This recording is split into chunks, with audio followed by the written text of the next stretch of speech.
Ang Archdiocese na Ozamis gipanguluhan sa Arsobispo Archbishop Martinez Armend na mawa DD o sa Social Action Center Director Reverend Father Marvin Osmedia may pananaw tabang sa mga biktima sa sunog ganito po sa sitio Tunggo, Barangay Namut, Tudela, Ozamis Occidental.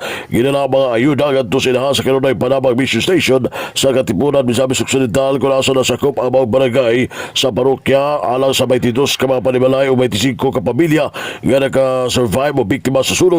Lagim sa mga ipapunapod na ang 28 kasako nga bugas, food packs, mga gamit sa kusina, baldi, banig, inguman, water container o baba nga mga panginahanglan ng mga butang. Miyaw to sabang team sa mismong lugar nga hinabi sa pipila ka mga napiktahan sa maong sunog diya sa evacuation center.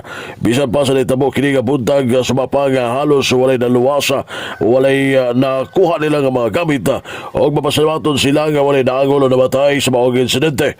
Giyasay sa usab sa kanagalan sa mga napiktuhan nga dili katoliko o usara ka pamilya ang katoliko apan gi-emphasize Archdiocese sa Ozamis nga tinuod nga serbisyo alang sa katawan dili ang nagbase sa tinuoan o sa reliyon ang kundi ang panginahanglan. Sa panahon sa kalisod ang importante nga makatabang kita bisan unsa pa ang tinuoan sumapa ni Father Marvin Osmedia. Dugang panini nga ano na si Gibo nga bisa nga gisilbinar ni Father Edward Tabada sa San Lorenzo Ruiz Chapel kung dool kini sa mga lugar di na mga volunteers sa kasakiran sa seminaryo nga gipawa mismo na pinagi ni Monsignor Joel Montitiramos o sa mga paris seminaryo nga nakigsuporta nakigalayan usab sa social action.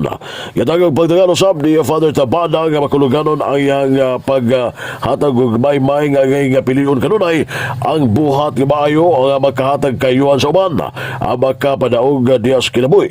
Gimati usab ang presensya Ginoo dili lang sa katawan kundi lakip na sa kinayan nga sama ni San Ignacio nga mipili sa buhat nga maayo sa pagmantala sa maayong balita. Duga pa nga usa kini katalagsaong hitabo nga bisan pa sa sunog apan ang Biblia wala masunog nga mas makahuluganon pa nga ang mga tao nga nag-away kaniadto nagtinamangay sa pag-apon-apon og tubig aron pugnan ang sunog. O sa katapusan, pangutana ni Father Tabada ang kora paroko sa mission station sa Katipunan nga magpaabot pa makitag katalagman aron mulihok.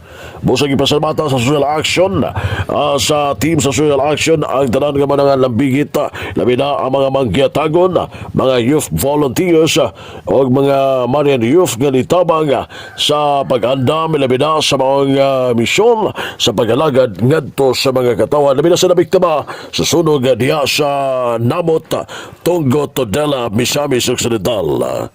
Alang sa DX diri si Aman Radyo Kabalang Radio si Mahad W. Manuel Aron Kilajir. Tanang sa nagbayan.